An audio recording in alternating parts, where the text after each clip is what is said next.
ये कहानी रामू और एक जादुई कुएं की है। एक गांव में दो दोस्त रहते थे, रामू और भोलू। वह रोज अपने स्कूल की छुट्टी होने के बाद साथ में ही खेला करते थे। एक दिन की बात है, वह रोज की तरह ही अपने स्कूल की छुट्टी होने के बाद घर आ रहे थे।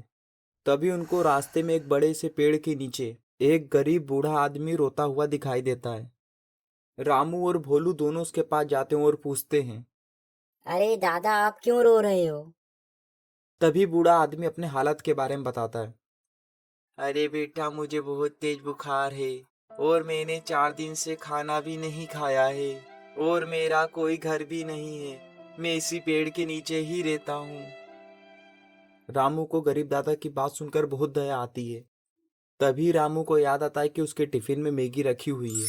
फिर रामू अपने बैग में से टिफिन निकाल के गरीब दादा को दे देता है। गरीब दादा रामू से टिफिन लेके मैगी खाने लगते हैं। मैगी खाने के बाद गरीब दादा रामू से बोलते हैं, आज मैंने कई दिनों बाद जाके कुछ अच्छा खाना खाया है। भगवान तुम दोनों को हमेशा खुश रखे। तभी रामू उनसे बोलता है। आप चिंता मत करो, हम अपना टिफिन रोज ला के आपको देंगे। यह सुनकर गरीब दादा बहुत खुश हो जाते हैं। फिर रामू और भोलू दोनों उधर से चले जाते हैं। इसी तरह रामू और भोलू रोज अपना टिफिन लाके गरीब दादा को देने लगे। फिर एक दिन रोज की तरह ही रामू और भोलू अपना टिफिन गरीब दादा को देके जंगल में खेलने चले जाते हैं। लेकिन उस दिन वो दोनों खेलने में इतना व्यस्त हो जाते हैं कि उनको पता ही नहीं चलता कि वो जंगल के बीचों बीच पहुंच गए हैं। तभी भोलू से बोल गलती से पास के एक कुएं में चली जाती है। वह दोनों कुएं के पास जाते हैं और आपस में बात कर ही रहे होते हैं कि बोल कैसे निकाले जाए। तभी उस कुएं में से एक जादुई परी निकलती है, जिसको देखकर रामू और भोलू दोनों ही डर जाते हैं और आपस में बात करने लगते हैं, चलो इधर से भागते हैं। ये बात जादुई परी सुन लेती है और बोलती है। तुमको डरने की जरूरत नहीं है, मैं तुम्हारा कुछ नहीं करूंगी। मैं एक जादुई परी हूँ जो इस कुएं में रहती हूँ। जो कोई भी इस कुएं के पास आता है, मैं उसकी एक विश पूरी करती हूँ। तुम लोग इस कुएं के पास आए तो मैं तुम्हारी भी एक विश पूरा करूंगी। बताओ, विश में क्या चाहिए तुमको? यह सुनकर रामू और भोलू दोनों बहुत खुश हो जाते हैं और विश मांगने के बारे में सोचने लगते हैं। रामू और भोलू को बहुत दिनों से एक साइकिल चाहिए थी, जिससे वो दोनों स्कूल टाइम पे पहुंच सके। तभी रामू भोलू से बोलता है।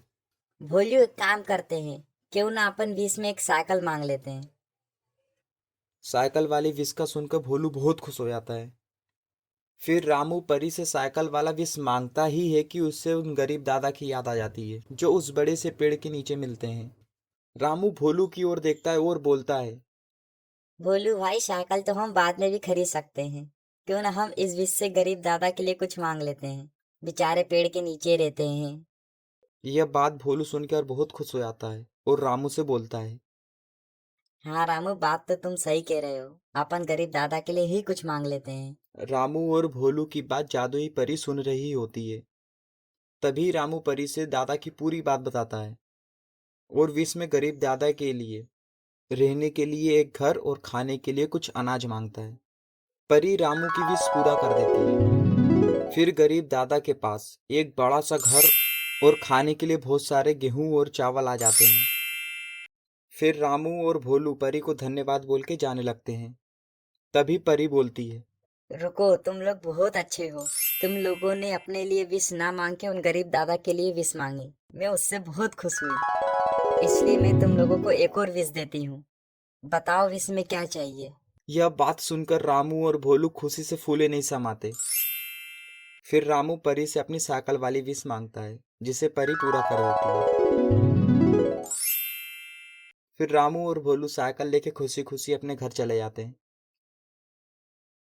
इस कहानी से हमें यह सीख मिलती है कि हमें किसी जरूरतमंद आदमी की मदद करने से कभी पीछे नहीं हटना चाहिए। आप किसी का भला करोगे तो आपका भी भला होगा।